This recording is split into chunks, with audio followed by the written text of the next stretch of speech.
और ध्यान को एकदम छोड़ देवे। इसका जतन यह है कि अपने लोगों को समझा देवे, घर के दूसरे सदस्यों को ये बात बता देवे कि वक्त भजन और ध्यान के उनको कोई जोर से न पुकारे, और जो खास जरूरत होवे तो आहिस्ता यानी धीरे से आवाज देवे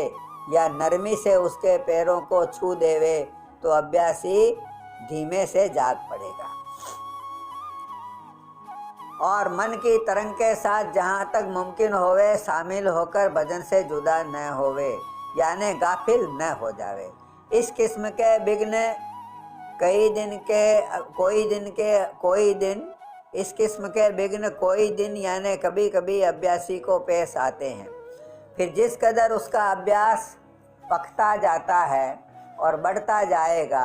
उसी कदर यह विघ्न दूर हो जाएंगे, यानी उसका असर अभ्यासी पर फिर बहुत कम होवेगा। दूसरा विघ्न था कसाय। कसाय से मतलब यह है कि पिछले जन्मों के ख्याल भजन के वक्त उठें कि जिनको अभ्यासी ने इस जन्म में न देखा है न सुना है। ये ख्याल गुनावन के तौर पर पैदा होते हैं और बगैर थोड़ी देर अपना भोग दिए दूर नहीं होते। पर जो अभ्यासी बीरे और प्रेम अंग लेकर भजन करता है, या जो अभ्यासी गुरु स्वरूप को अगुवा करके यानी सामने रख करके अभ्यास करता है, उसको ये विघ्न कम सताएंगे। इस वास्ते मुनासिब है कि जब ऐसे ख्याल सन्मुख आवें, उस वक्त भजन के साथ ध्यान शामिल करे, तब कुछ अरसे में वे ख्याल दूर हो जाएंगे। तीसरा विघ्न था रसास्वाद। रसास्वाद का मतलब यह है कि अभ्यासी भजन के वक्त थोड़ा रस पाकर मगन और तिरपत हो जावे, यानी संतुष्ट हो जावे, और फिर ज़्यादा अभ्यास में उससे न बैठा जावे, और या किसी कदर फिर गफलत आ जावे। इसके दूर करने का जतन यह है कि जब ऐसी हालत होवे तो 5-4 मिनट के वास्ते भजन छोड़कर हाथ पांव फैलाकर बैठ जावे और उठकर 10-20 कदम टहले, तो आहिस्ता आहिस्ता यह विघ्न दूर हो जाएगा। कभी ऐसा भी होता है कि भजन के वक्त अभ्यासी की आंखों में या माथे में दर्द होने लगता है, तो ऐसे वक्त चाहिए कि भजन और ध्यान छोड़ देवे, फिर दूसरे वक्त 3-4 घंटे बाद करे, और जो मौका होवे तो घंटे 2 घंटे आराम कर लेवे। इससे वह दर्द दूर हो जाएगा। यह दर्द इस सबब या कारण से पैदा होता है कि अभ्यासी जोर देकर अपने मन और सूरत को ऊपर की तरफ खींचते हैं, या अपनी आँखों की पुतलियों को जोर से ऊपर की तरफ को तानते और चढ़ाते हैं। सो यह बात मुनासिब यानी ठीक नहीं है। अभ्यासी को चाहिए कि यह काम आहिस्तगी यानी धीमी गति के साथ सरलता से जिस कदर बर्दाश्त होता जावे उसी तरह करे,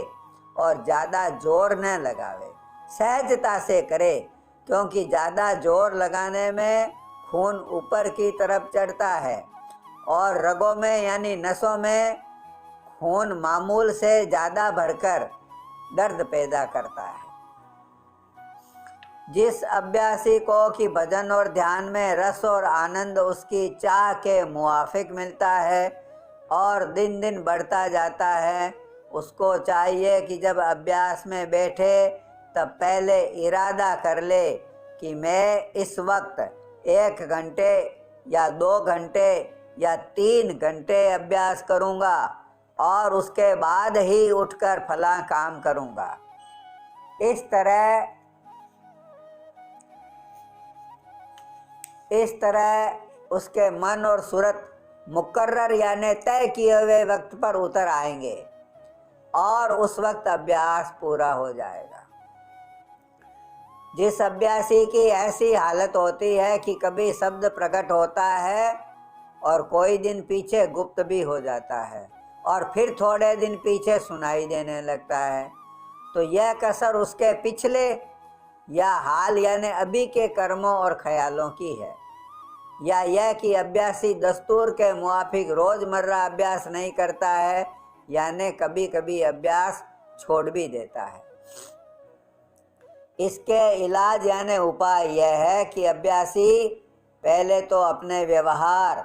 और दूसरा अपना खान पान, और तीसरा अपने मन और इंद्रियों की चाल ढाल, और चौथा अपनी समझ और ख्याल, और पांचवा अपनी प्रीत और प्रतीत को गौर करके देखें और जांच करें कि उसमें किस कदर कसर है, और छठा अपने संग कुसंग की भी एहतियात करे, क्योंकि संसारी और निंदकों के संग से अभ्यास में विघ्न पड़ता है, और जो इन बातों में कसर और नुक्स नजर आवे तो उसको प्रेमी अभ्यासियों का सत्संग या वाणी का गौर से पाठ करके दूर करे, और आइंदा को अपने व्यवहार और बर्ताव और खान पान और चाल ढाल और ख्यालों को संभाले,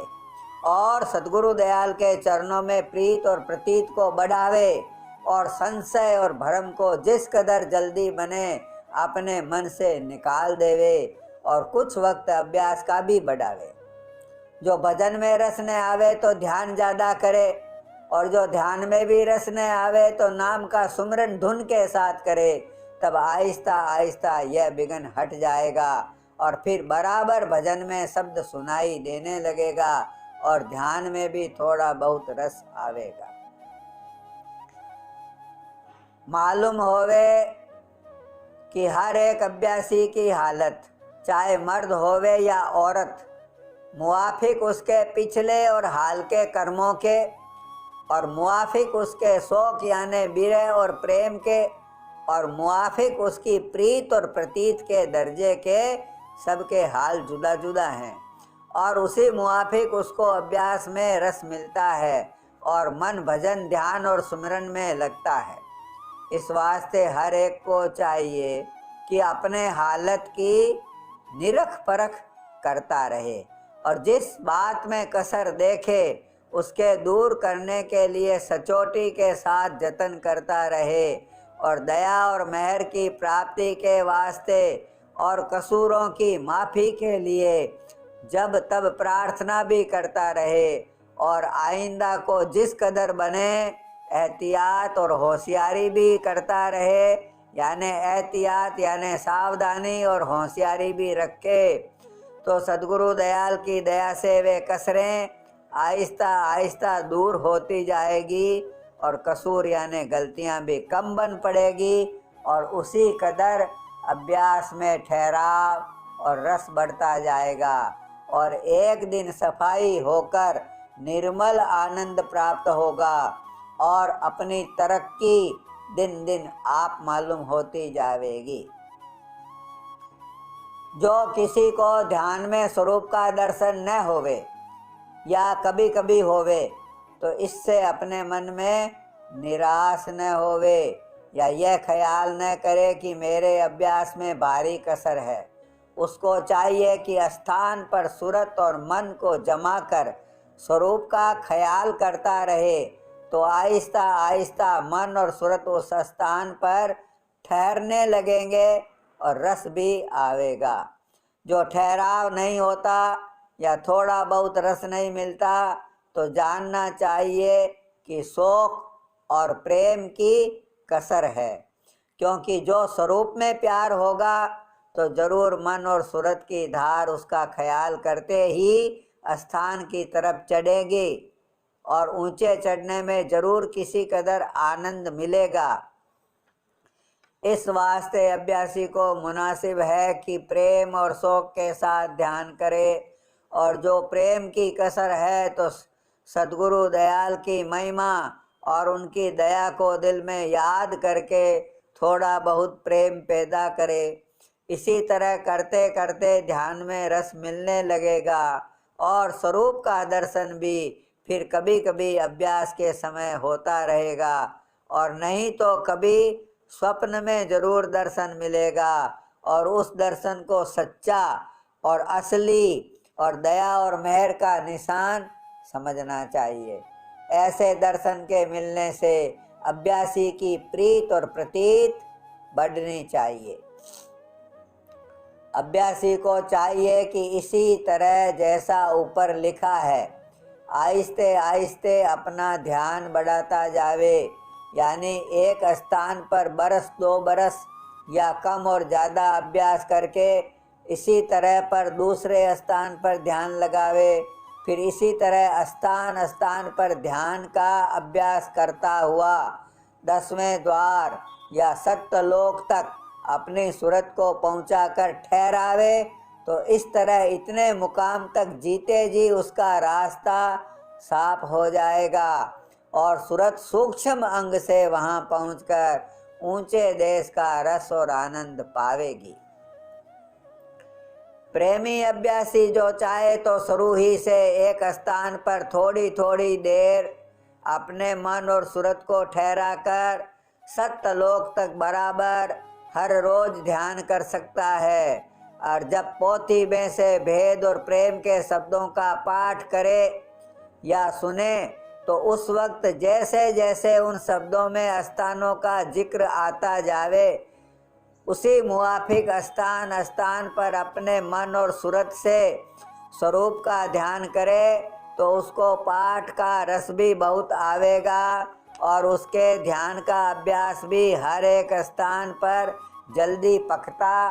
और बढ़ता जाएगा, यानी एकदम सत्यलोक तक के ध्यान का रास्ता जारी हो जाएगा।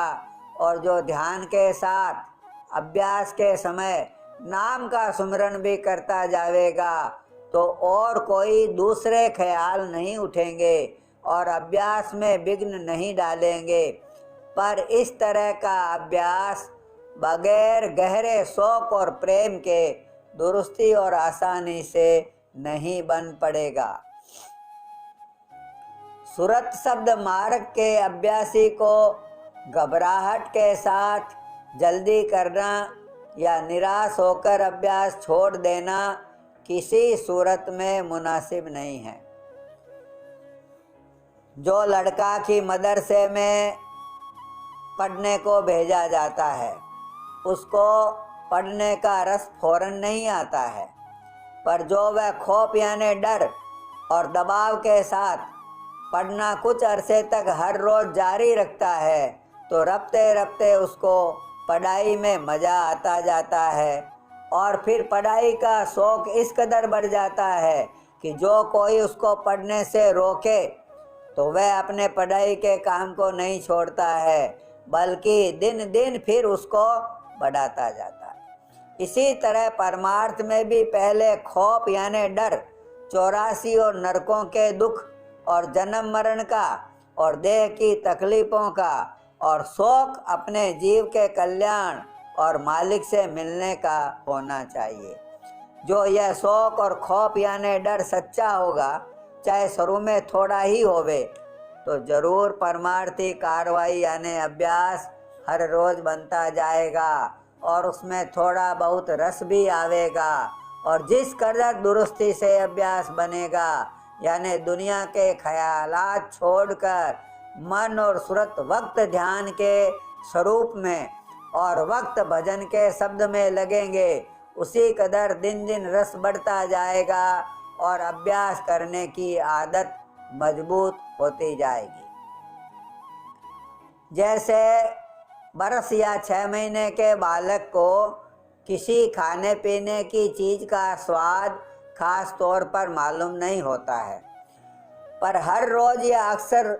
खास चीज़ों के खाने से फिर उसको उनके स्वाद की खबर पड़ने लग जाती है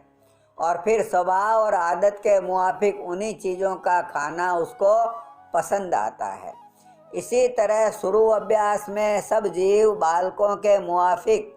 अभ्यास के रस और आनंद की तमीज़ कम कर सकते हैं।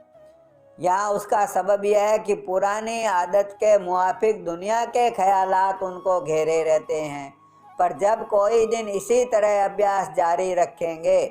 और दुनिया के ख्यालों को हटाते रहेंगे तो कुछ कुछ रस आने लगेगा और फिर आदत के मुआफिक उनको बगैर हर रोज़ अभ्यास करने के कल यानी चैन नहीं पड़ेगा। तो इसी कदर अरसे तक आदत मजबूत और कायम हो जावे, हर एक परमार्थी को चाहे तेज या सुस्त शौक वाला होवे, लेकिन इस तरह से आदत मजबूत होने तक अपना अभ्यास जारी रखना जरूरी और मुनासिब है। मालूम होवे कि बिना सूरत और मन के अंतर में लगने और ठहरने के रस और आनंद नहीं आ सकता है। इस वास्ते परमार्थी अभ्यासी को मुनासिब है कि इस बात का ख्याल और होशियारी ज़्यादा रखे कि मन दुनिया की गुनामन और ख्यालों में वक्त अभ्यास के न पड़ जावे, नहीं तो अभ्यास का रस ही नहीं आवेगा। गौर करने की बात है कि जब कोई शख्स खाना खाता है और कई तरह की चीज़ें खाने में मौजूद है, यदि उस वक्त उसका मन किसी और फिक्र और ख्याल में लग जावे तो जिस किसी चीज़ का स्वाद उसको मालूम ही नहीं होता। यानी हर एक चीज़ को उसने खाया, फिर भी खबर न पड़ी कि क्या चीज़ खाई थी और उसका कैसा स्वाद था। फिर संतों का परमार्थी अभ्यास जो निहायत नाजुक है, बगैर मन और सूरत के लगाए कैसे रसीला लग सकता है। जैसे कि खाते वक्त हर एक चीज़ जबान से मिली यानी उसे खाया गया, पर तवज्जो यानी ख्याल दूसरी तरफ होने से हमें स्वाद मालूम नहीं हुआ। इसी तरह से अभ्यासी के मन और सूरत भी मुकाम के स्वरूप तक पहुँचे या शब्द की धार से भी थोड़ा बहुत मिले, पर तवज्जो दूसरी तरफ यानी दुनिया के ख्यालों में लगी होने से भजन और ध्यान का रस बिल्कुल ही मालूम नहीं हो सकता है।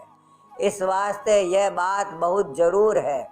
कि तवज्जो यानी ख्याल की संभाल अभ्यास के वक्त रखी जावे, यानी स्वरूप और शब्द के ध्यान में लगा रहे तो रस आवेगा, नहीं तो खाली उठना पड़ेगा और मन दुखी हो जावेगा।